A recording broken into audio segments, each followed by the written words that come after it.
अभी अपना चल रहा है एक्सरसाइज 1.2। एक्सरसाइज 1.2 जिसमें हम लोग इसके पहले क्वेश्चन नंबर 7 तक कर लिए थे। अभी क्वेश्चन नंबर 8 देखते हैं।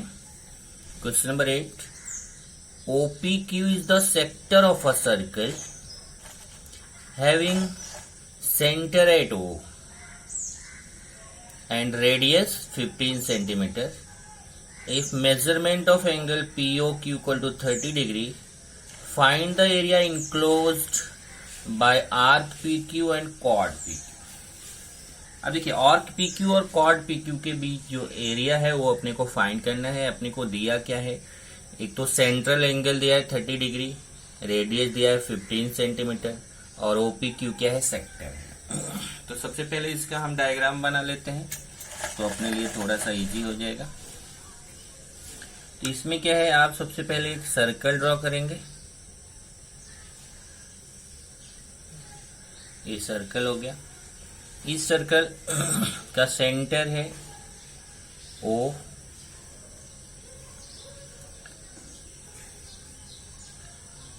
और एक सेक्टर है OPQ। ये सेक्टर हो गया। अब अगर मैं यहां से कॉर्ड PQ ड्रॉ कर दूं तो देखिए एक आर्क PQ है और एक कॉर्ड PQ है। ये देखिए यहां से यहां एक है आर्क PQ और एक है कॉर्ड PQ। तो अपने को क्या फाइंड करना है, अपने को बोला है find the area enclosed between arc PQ and chord PQ। जो आर्क PQ है और कॉर्ड PQ है, इसके बीच का ये जो एरिया है, ये एरिया अपने को फाइंड करना है।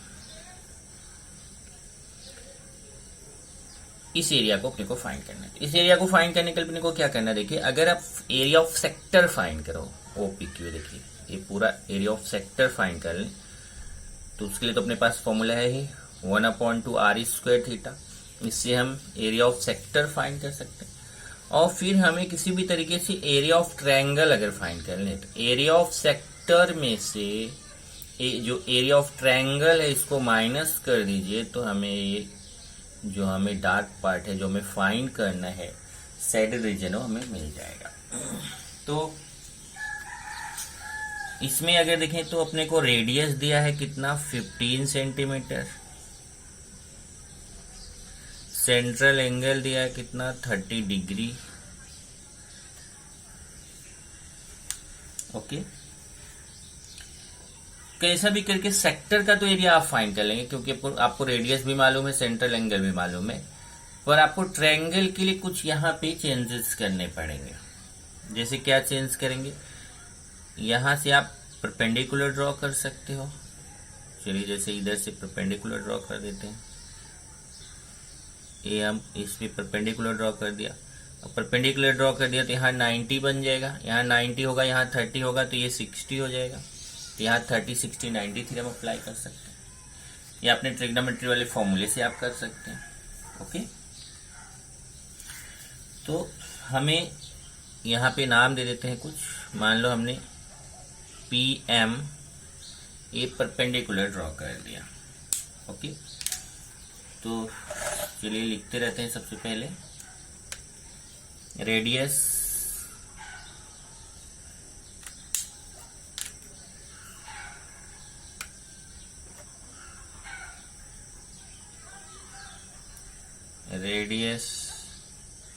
Of circle R equal to 15 centimetre. Central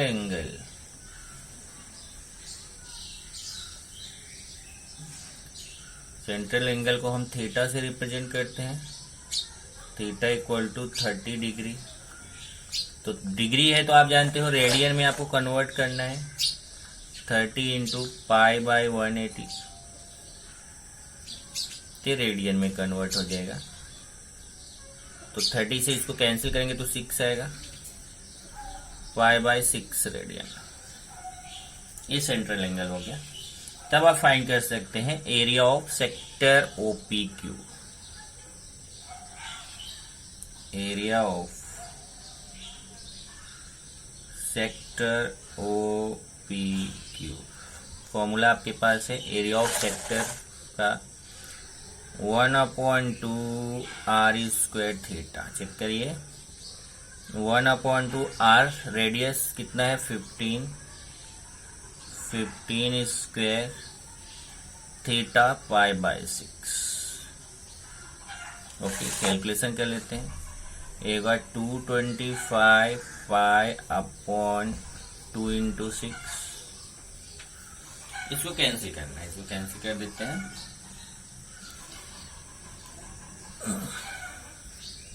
3 से कैंसिल हो जाएगा, 3 से कैंसिल होगा ऊपर, तो 3 से कैंसिल करेंगे तो 75 π/6 ये आ जाएगा आपको एरिया ऑफ, नहीं 6 नहीं 4, क्योंकि यहाँ 2 आएगा ना, 4। 3 से इधर कैंसिल करेंगे 75 आएगा, इधर 3 2 जा 6, 2 2 जा 4, तो इतना। और एरिया है तो एरिया का यूनिट क्या होगा, स्क्वायर सेंटीमीटर।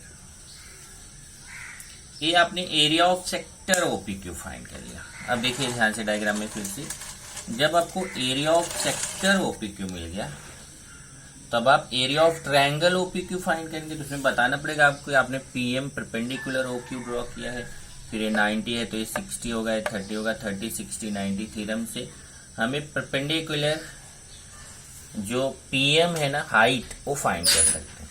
और ये देखिए जब OP 15 सेंटीमीटर है तो रेडियस है तो OQ भी कितना होगा 15 सेंटीमीटर, और PM आपने फाइंड ही कर लिया, तो half into base into height वाले फॉर्मूले से आप इसका एरिया फाइंड कर सकते हैं, ट्रायंगल OPQ का एरिया फाइंड कर सकते हैं। तो चलिए अभी वही करते हैं।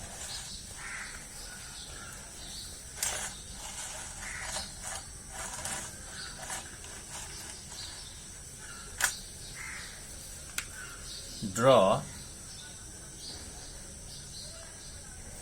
PM perpendicular to OQ।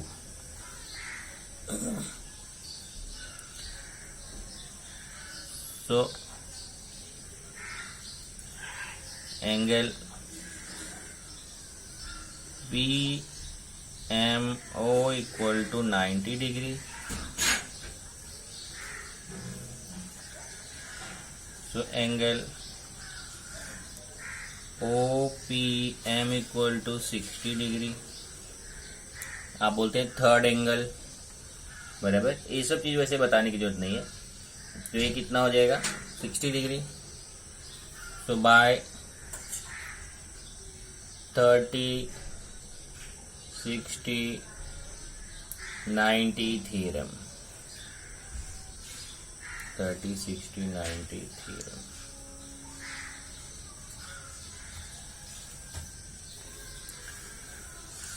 तो आप अगर देखेंगे यहाँ पे तो ये जो PM है ना, ये अपोजिट साइड ऑफ 30 डिग्री है।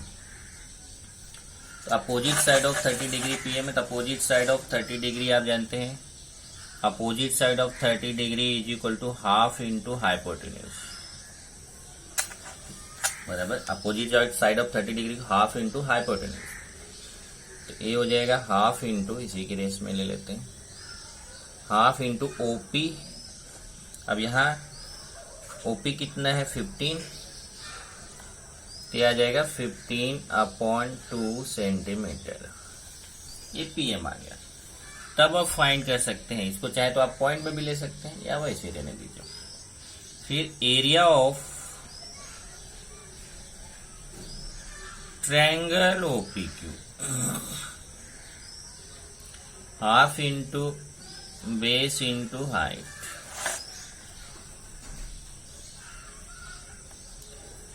तो 1/2 बेस कौन है OQ और हाइट कौन है PM। चेक कर लीजिए एक बार फिर से। ये जो ट्रायंगल OPQ है उसका बेस OQ हो गया और हाइट PM हो गया। तो half into base into height, तो जितना OP है उतना OQ होगा, तो OQ 15 हो गया और PM हमने फाइंड किया 15/2।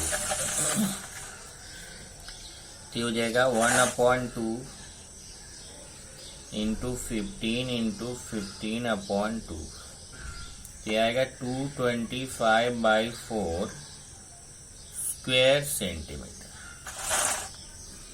15 इंटू 15 टू 25, 2 2 जा 4। इस तरीके से आपने area of triangle OPQ find कर लिया। अब आपको जो शेडेड पोर्शन है वो फाइंड करना है। ये जो शेडेड रीजन है ये अपने को फाइंड करना है।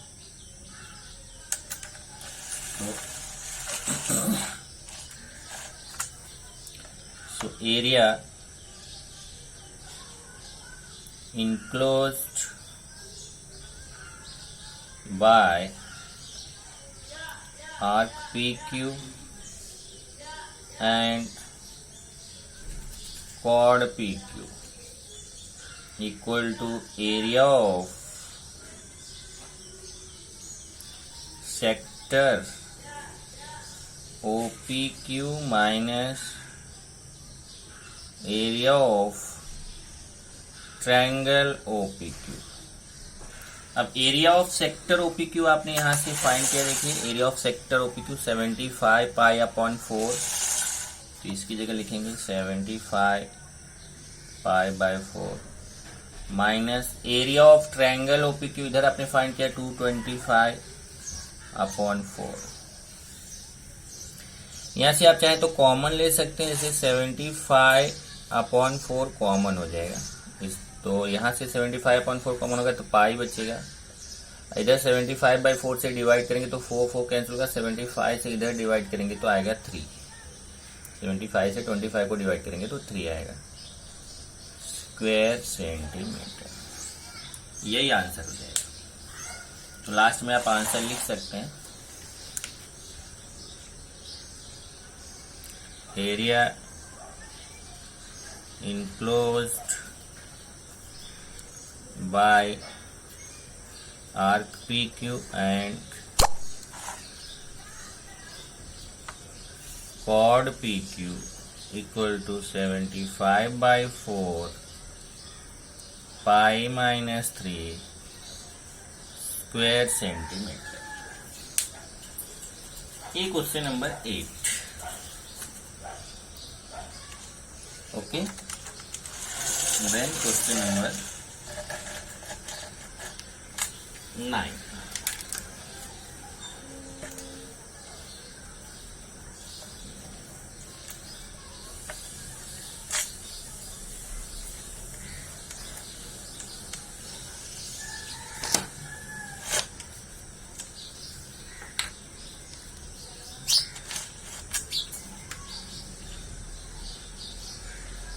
क्वेश्चन 9 देखते हैं क्या है। The perimeter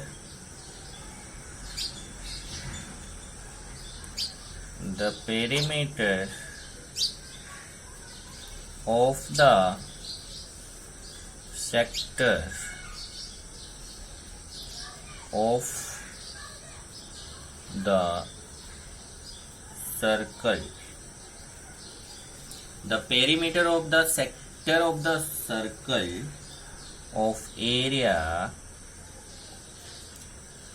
25 pi square centimeter is 20 centimeter. Find the area of sector. Find the area of sector। ये क्वेश्चन है। अब क्वेश्चन इसमें देखो 10 क्वेश्चन है टोटल। तो क्वेश्चन 9 और क्वेश्चन 10 ये दोनों सेम है, केवल नंबर्स चेंज हुए हैं, बाकी क्वेश्चन सेम है। तो मैं क्वेश्चन नंबर 9 आपको करा रहा हूँ। क्वेश्चन 10 आपके लिए होमवर्क हो जाएगा। तो चलिए इसका सॉल्यूशन पे चलते हैं। इसका डायग्राम बना लेते हैं तो क्लियर हो जाएगा। लिखा है perimeter of the sector of the circle. चलिए सबसे पहले अपने को एक सर्कल लेना है और इस सर्कल का एक सेक्टर बना लेना है। इसमें मान लेते हैं OAB, एक सेक्टर हो। तो सेक्टर का पेरीमीटर, तो इसमें देखो क्या गिवन है। सबसे पहले क्वेश्चन में थोड़ा सा कंफ्यूजन आपको रहेगा, इसलिए ध्यान से समझिए। The perimeter of the sector of the circle of area 25 square centimetre is 20 centimetre. Means perimeter is 20 centimetre and area of circle is 25 square centimetre. तो यहाँ बहुत सारे स्टूडेंट कंफ्यूज होंगे, उनको लगेगा पेरीमीटर 25 पाई है, एरिया 20. नहीं, the perimeter of the sector, unit से भी पता चल जाता है. The perimeter of the sector is 20 centimetre having circle of area 25 square. मतलब circle of area 25 square centimetre है. एरिया जो है सर्कल का वो 25 square centimetre, but perimeter of sector is 20 centimetre. तो दो चीजें दिया है और आपको एरिया इसका, इस सेक्टर का एरिया आपको फाइंड करना है. ये जो एरिया है आपको फाइंड करना है, एरिया ऑफ सेक्टर. तो यहां पे देखते हैं, ये देखिए ये रेडियस हो जाएगा, ये भी रेडियस हो जाएगा, और ये जो ए बी है ना, ये आर्क है एस. तो मैंने आपको फॉर्मूला लिखाया था, अगर आप ध्यान दें, कि ए पेरीमीटर ऑफ सेक्टर क्या होता है. तो पेरीमीटर ऑफ सेक्टर, इससे मैं ए से चलना शुरू करूं, फिर ऐसे घूम के फिर ए पे आ जाऊं, तो आर प्लस एस. तो फॉर्मूला क्या बना था, 2r प्लस एस. तो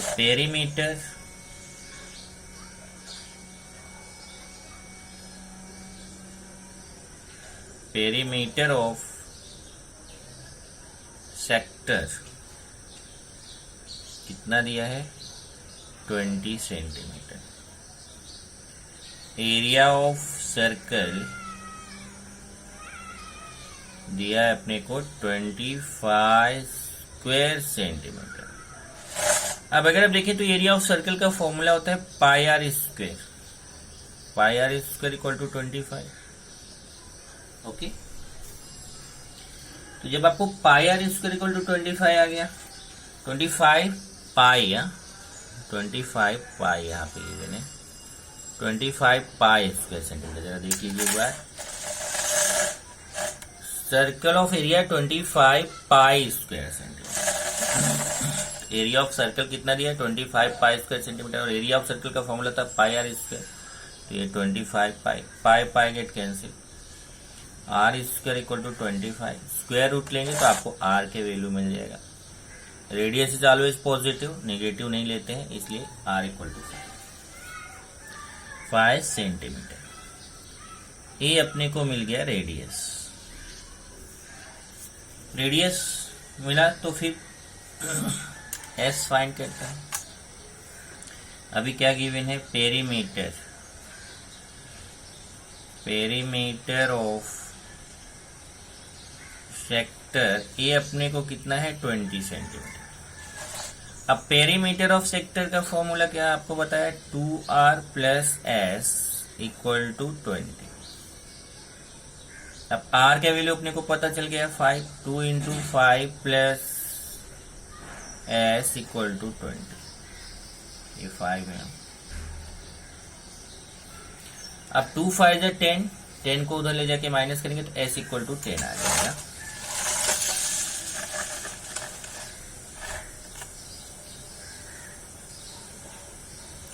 ten plus S equal to 20.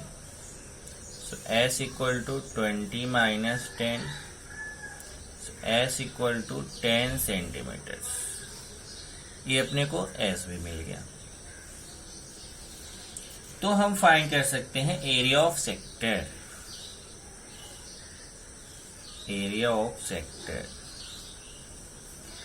Area of sector का फॉर्मूला एक तो 1/2 आर स्क्वायर थीटा था, और एक फॉर्मूला और आपको बताया गया था 1/2 इंटू आर इंटू एस.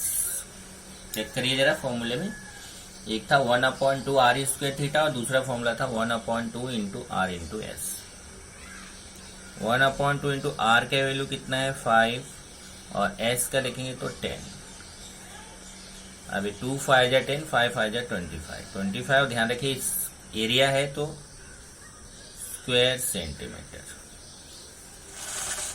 इस तरीके से आपको आंसर आएगा 25 स्क्वायर सेंटीमीटर, और यही आपका आंसर हो जाएगा. Answer area of sector equal to 25 square centimetre. यहाँ से देखो इस चैप्टर में दो एक्सरसाइज है, एक्सरसाइज 1.1, एक्सरसाइज 1.2। तो दोनों एक्सरसाइज के क्वेश्चन हमारे पूरे हुए। ये 9th क्वेश्चन था, देखिए 9th मैंने कराया आपको यहाँ से, और ये 10th आपको होमवर्क दे रहा हूँ। 10th क्वेश्चन भी देखेंगे तो वैसा ही है। The perimeter of the sector of the circle of area 64 square centimetre is 56 centimetre, find the area of sector.